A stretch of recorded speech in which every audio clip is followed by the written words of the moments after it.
네, 오늘은 아버지 날입니다. 우리 주변에 있는 아버지들을 좀 보면서 해피 파더스 데이 이렇게 좀 인사 좀 하실까요? 네.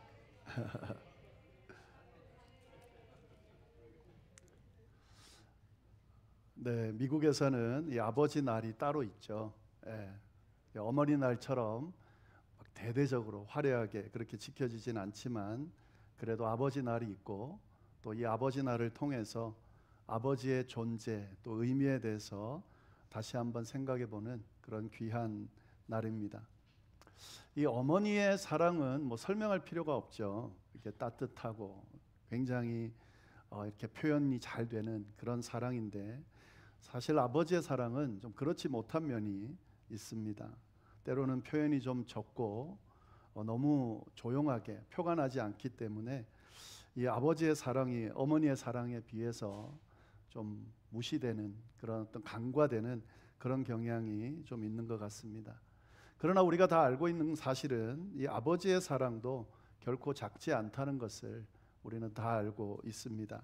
오히려 더 깊고 무거운 책임감 속에서 우직하게 흘러 나오는 그 사랑으로 인해서 우리가 좀 더 깊은 사랑을 경험하게 되는 것이 바로 아버지의 사랑입니다.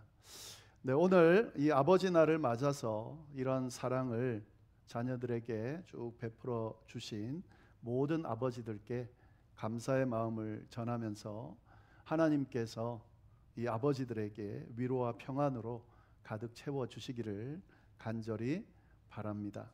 그리고 이 아버지 날 무엇보다도 우리의 하늘의 아버지 되시는 하나님의 그 사랑이 더욱 선명하게 드러나는 그런 오늘이 되기를 간절히 바랍니다. 네, 오늘 아버지 날을 맞아서 함께 나누고 싶은 말씀은 누가복음 15장에 나오는 한 이야기입니다. 이 이야기는 예수님께서 하신 말씀인데요, 돌아온 탕자의 비유로 잘 알려져 있습니다. 네, 이 이야기는 믿지 않는 사람들도 많이 아는 그런 내용입니다. 아버지를 떠나 방황하던 둘째 아들인 탕자가 결국 회개하고 돌아오는 내용, 그것이 바로 이 비유의 내용입니다. 그런데 이 비유의 제목처럼 돌아온 탕자의 비유 이렇게 제목이 붙는 것처럼 이 비유, 이 이야기의 주인공이 탕자인 것처럼 그렇게 우리가 생각을 합니다마는 사실 이 이야기를 잘 들여다보면 단순히 돌아온 탕자가 회개함으로 용서받았다라는 내용만이 아니라는 것을 우리가 잘 알 수 있습니다. 사실은 이 이야기의 실질적인 주인공은 바로 돌아온 탕자를 받아준 아버지라고 할 수 있습니다. 예수님께서 이 비유를 말씀하신 이유는 탕자와 같은 아들들이 돌아오기를 바라는 마음에서도 말씀하셨지만 이 아들을 향한 아버지의 진정한 사랑이 무엇인지를 제자들에게 알려주기 위해서, 더 나아가서는 우리를 향한, 인류를 향한 아버지 하나님의 사랑이 얼마나 깊고 놀라운지를 깨닫게 하기 위해서, 가르쳐 주기 위해서 이 말씀을 해 주셨다는 것을 우리가 알 수가 있습니다.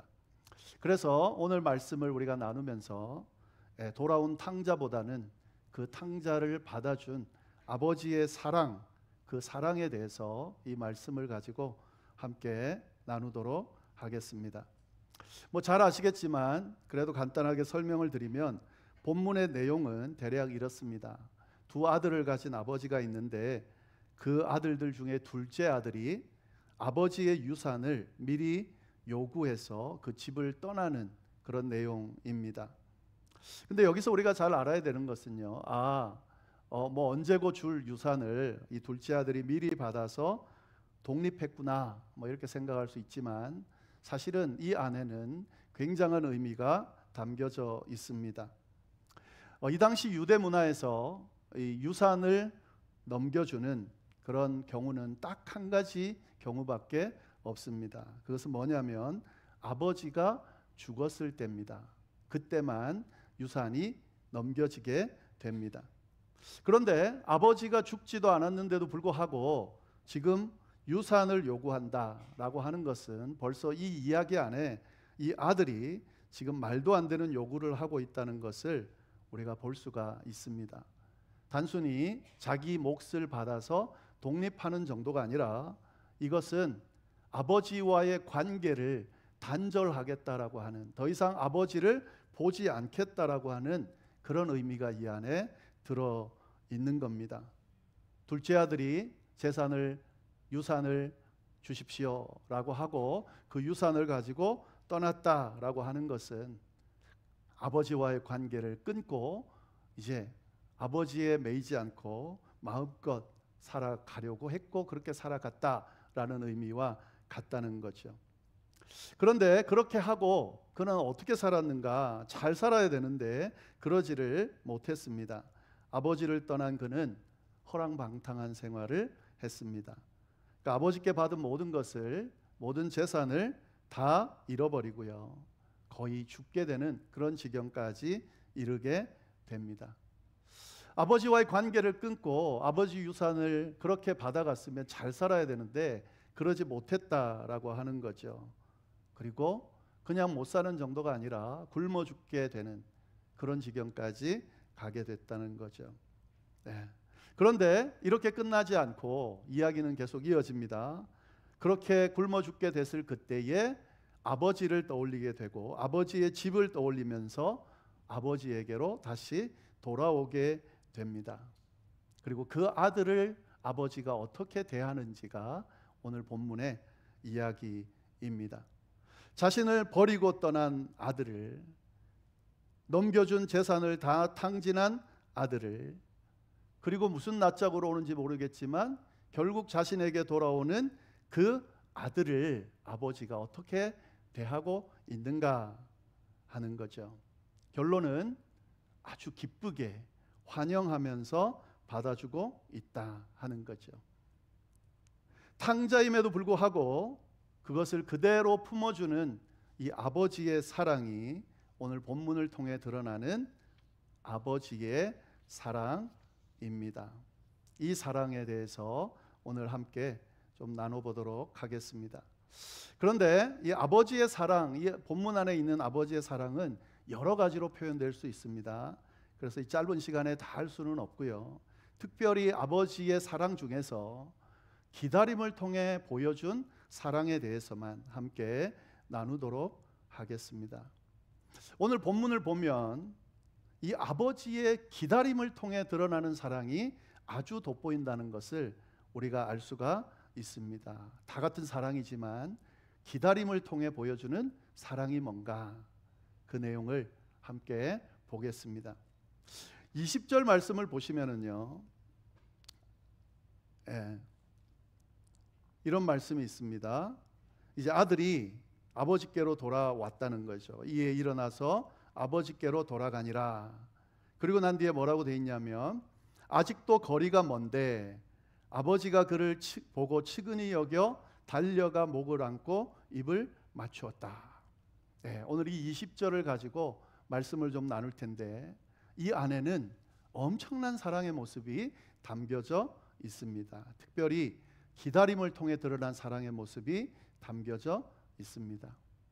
이 구절에 나오는 표현들을 하나하나 잘 보셔야 됩니다. 그냥 의미 없이 써놓은 것이 아닙니다. 여기 보시면은 아들이 아직도 거리가 멀다 이렇게 돼 있죠. 아직도 거리가 먼데, 거리가 멀다는 이 표현은 무슨 의미를 이야기하는 걸까요? 아들이 그냥 멀리 있었구나 이걸 이야기하는 게 아니라 이 표현을 통해서 전하고자 하는 의미가 있습니다. 그게 뭐냐면 멀리 있다는 거죠. 다시 말해서 누군지를 구분하기 힘들다라는 의미가 이 안에 담겨져 있습니다. 지금 이 아들은 누가 보기에도 구분하기 힘든 거리에 있었다라고 지금 이야기를 하고 있는 거죠.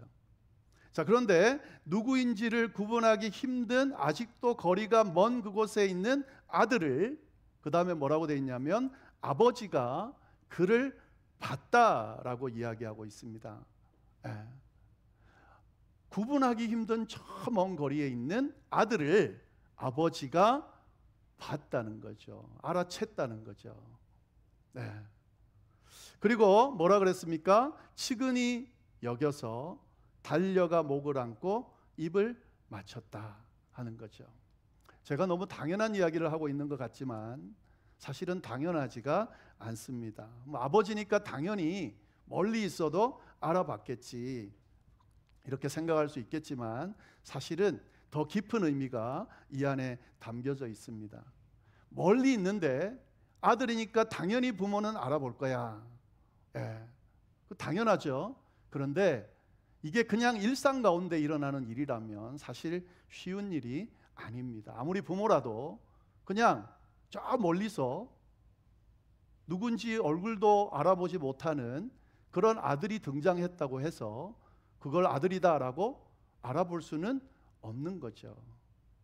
이 내용은 뭐냐면 이 아버지가 지금 어떻게 하고 있었다는 것을 드러내는 겁니까? 이 아버지가 기다리고 있었다는 것을 보여주는 거죠. 이 아버지는 매일같이 아들이 올 만한 곳을 향해 보면서 계속 기다리고 있었다는 것을 암시하는 겁니다. 우리가 유추해 보건대 아마도 아버지는 아들이 떠난 후에도 매일같이 문 밖을 바라보면서 아들이 돌아오기를 애타게 기다렸을 것입니다.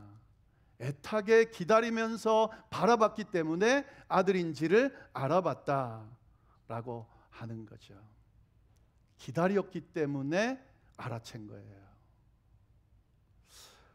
이것이 굉장한 사랑의 의미를 담고 있습니다. 사실은 역으로 이야기하면 이 이야기가 되겠죠. 아들이 아직 멀리 있는데도 그를 알아봤다는 것은 뭘 의미하는 겁니까? 이 아버지는 아들을 너무너무 그리워하면서 언제든지 올 거라고 기대하고 기다리고 있었기 때문에 알아봤다라고 이해할 수도 있는 거죠. 기다림이라고 하는 것은 사랑을 담고 있다고 오늘 말씀이 우리에게 이야기하고 있습니다.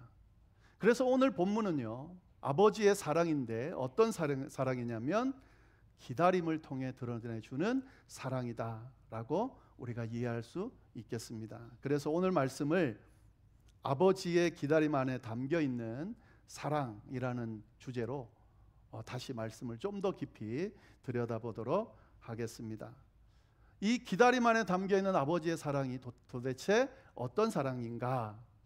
이 이야기를 같이 나누면서요, 혹시 여러분은 이런 아버지의 사랑을 받으셨는지 또 이런 사랑을 하고 계신지 좀 한번 잘 비교해 보시기를 바랍니다. 그리고 이 사랑이 결국 하나님의 사랑이라는 것을 우리가 깨닫게 되는 그런 시간이 되기를 간절히 바랍니다.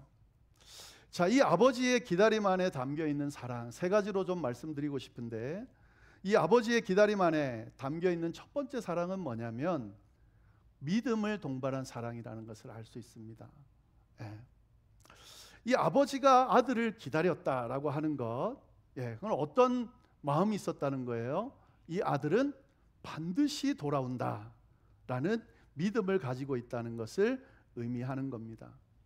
여러분, 아무리 아들이라 하더라도요, 그냥 막연하게 기다리는 것은 사실 쉽지 않습니다. 어떤 확신이나 희망 없이 그냥 막연하게 기다린다는 것, 그게 뭐 하루 이틀, 며칠, 몇 주, 몇 달이건 가능하지만 몇 년 이렇게 그런 오랜 시간을 기다린다는 것은 사실 쉽지가 않습니다. 그건 그냥 기다리더라도 그냥 막연하게 시간을 보내는 것과 같습니다. 그런데 오늘 본문에 나오는 이 아버지는 아들이 저 멀리 보이지 않는, 구별할 수도 없는 위치에 있는 그를 인식하고 눈치챘다라고 하는 것은 아들이 반드시 돌아온다고 믿었다는 것을 그대로 보여주고 있는 거죠. 아들은 비록 잘못된 길로 갔지만 언젠가는 다시 제자리로 올 것이라고 하는 믿음이 그에게 있었다 하는 거죠. 이 아들은 지금 잘 몰라서 그렇지, 아직 제대로 깨닫지 못해서 그렇지, 이 아이는 선한 본성을 가지고 있고 언젠가는 진리를 깨달을 거고 참이 무엇인지를 깨닫게 될 거고, 그렇게 되면 반드시 나를 찾을 것이라고 하는 것을 아버지는 믿었기 때문에 기다릴 수 있었다 하는 거죠. 기다린다고 하는 것은 믿음을 동반한 그런 표현입니다. 자녀들을 대하는 부모들의 모습 중에 탁월한 모습이 있습니다. 그것은 뭐냐면 기다림이죠. 대부분의 부모들이, 정상적인 부모들은 자녀가 방황할 때, 잘못된 길로 갈 때, 부모의 말을 듣지 않을 때, 또 부모가 정말 실망스러운 그런 일을 할 때, 그때 정상적인 부모들은 어떤 마음을 가집니까? 그래도 포기하지 않고 기다리죠. 왜요? 그 아이는 괜찮은 아이라는 것을, 반드시 괜찮아질 거라는 것을 믿기 때문에 기다린다 하는 거죠. 이 아버지가 보여주는 사랑이 바로 기다림의 사랑이다 하는 거죠. 그 기다림의 사랑은 믿음을 동반한 사랑이다 하는 거죠. 누군가를 사랑할 때에, 특히 자녀들을 사랑할 때에 정말 중요한 사랑의 모습이 있습니다. 기다림입니다. 근데 믿고 기다리는 겁니다. 혹시 내 자녀 중에, 내 손주들 중에, 또 내 주변에 있는 누군가 중에 정말 아직까지 좀 실망스러운 모습을 보여줘서 좀 속상한 그런 대상이 있다면 그에겐 누구보다 필요한 것은 뭐냐면 기다림의 사랑입니다. 근데 그 기다림의 사랑 중에 믿음을 가진 사랑입니다.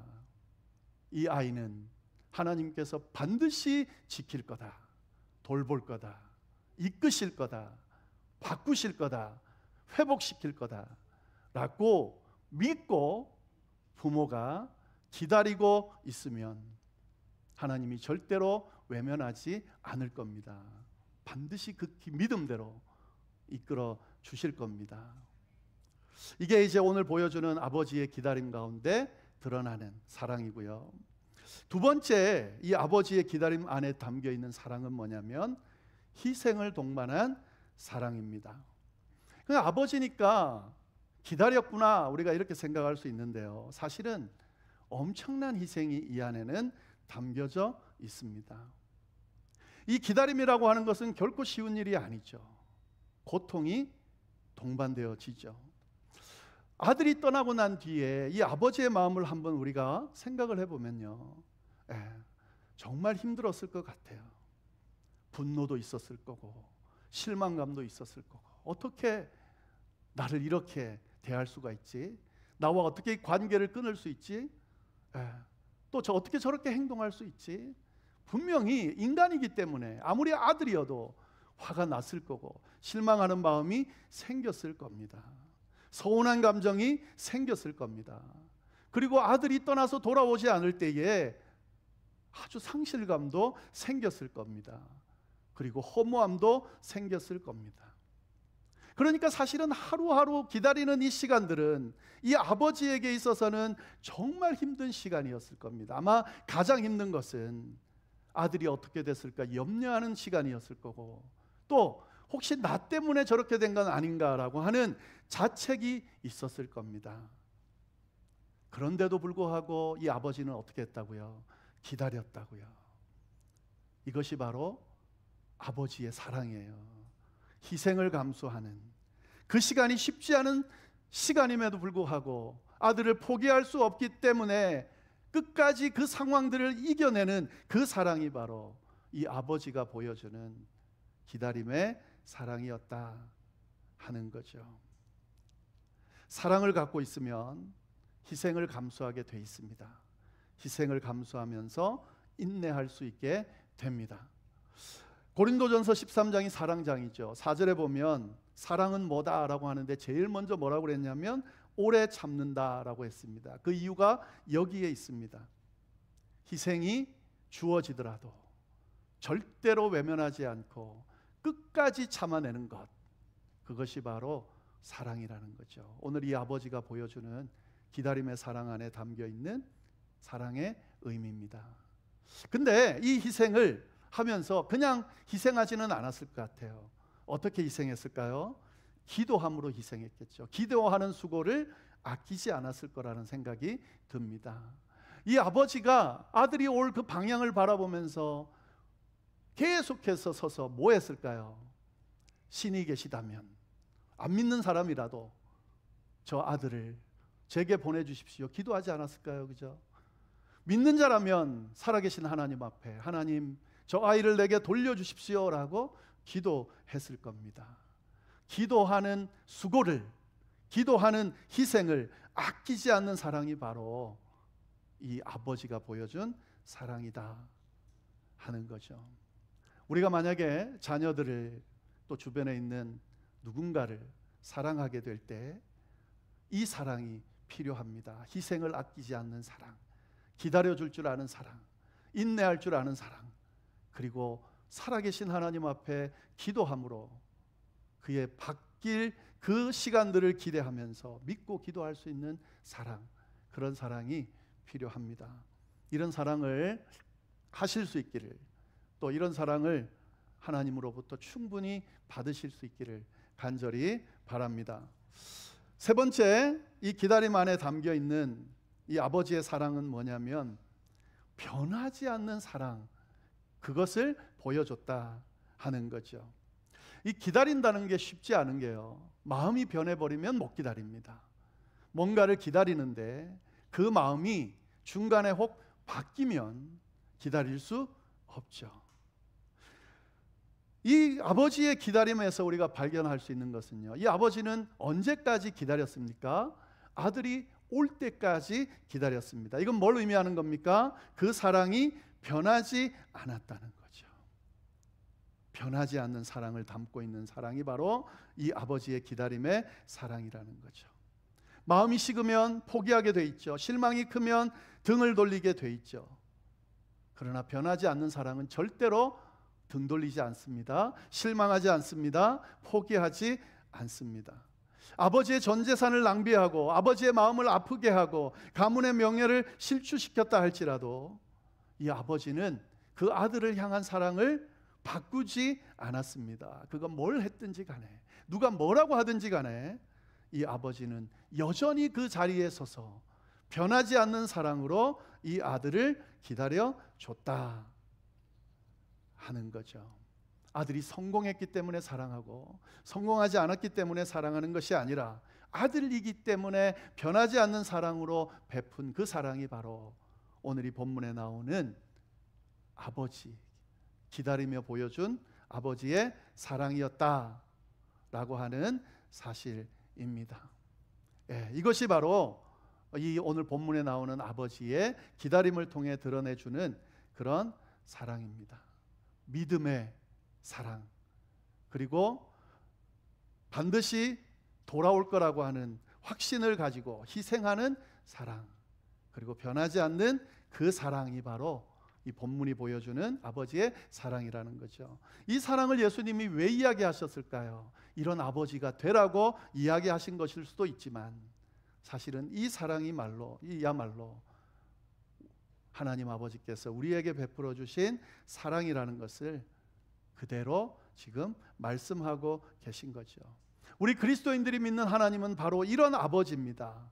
우리를 사랑하시되 이렇게 끝까지 믿고 기다리면서 희생을 아끼지 않고 변함없는 사랑으로 베풀어 주시는 그 사랑의 아버지가 바로 우리가 믿고 섬기는 아버지라는 것, 하나님 아버지라는 것을 오늘 말씀을 통해서 우리가 꼭 기억할 수 있기를 간절히 바랍니다. 이 말씀을, 이 사랑의 메시지를 오늘 이 말씀을 통해 오늘 아버지 날을 맞이하고 있는 저희에게 허락해 주신다는 거죠. 이 하나님 아버지를 믿고 있다면 그 하나님 아버지를 믿고 신뢰하면서 끝까지 그 아버지와 함께 동행하면서 아버지와 함께하는 그런 삶을 사시기를 바랍니다. 그러면 그 아버지께서 신실하게 여러분 곁에서 끝까지 지키시며 인도해 주실 겁니다. 혹시 이 아버지가, 이 하나님 아버지가 나의 아버지라고 고백되어지지 못하다면 이 시간에 이 아버지께서 그 분을 향하여 내 아들이다, 내 딸이다 이야기하고 계시다는 것을 분명히 들으시고 받아들일 수 있게 되기를, 그래서 그 아버지의 넘치는 사랑을 경험할 수 있게 되기를 간절히 바랍니다. 한 가지만 더 말씀드리겠습니다. 이것은 이 말씀은 우리에게 또 다른 도전을 하나 주는데요. 이런 사랑을 받은 사람으로서 어떻게 사랑하며 살아야 될지를 잘 보여주고 있습니다. 우리에게 맡겨진 자녀들을, 또 우리에게 허락된 이웃들을, 우리에게 허락된 이 사회에 있는 많은 사람들을 어떻게 사랑해야 되는지를 잘 드러내주고 있습니다. 하나님 아버지의 사랑을 받은 자로서 이런 기다림의 사랑을 가지고 주변에 있는 사랑하는 이들이 반드시 하나님의 사랑을 경험하게 될 거라고 믿고 그들을 위한 수고를, 희생을 아끼지 않으며 끊임없이 기도하며 변하지 않는 사랑으로 그를 바라보면 반드시 그 사람이 이 넘치는 하나님의 사랑을 경험하게 될 겁니다. 이런 놀라운 역사까지 행하는 우리 모두가 될 수 있기를 간절히 바랍니다. 기도하겠습니다. 하나님 아버지, 참으로 감사합니다. 이 땅에 귀한 아버지를 허락해 주셔서 이 귀한 아버지의 사랑을 받고 자랄 수 있도록 주여 인도하여 주심에 감사를 드립니다. 이 사랑을 베푼 우리 아버지들 모두에게 주님의 넘치는 은혜와 축복과 위로로 가득 채워 주시기를 간절히 바랍니다. 하나님, 이 모든 것들을 넘어서는 육신의 아버지의 불편한 부족함을 넘어서는 그런 완벽한 아버지로서 또 우리에게 다가오시고 역사해 주심에 감사를 드립니다.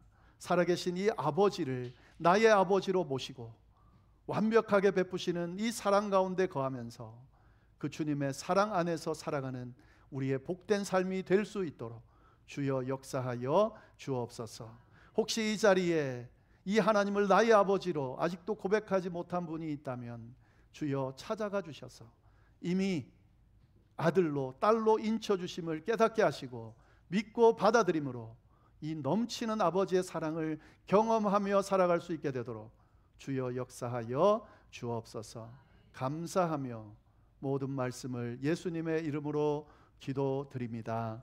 아멘.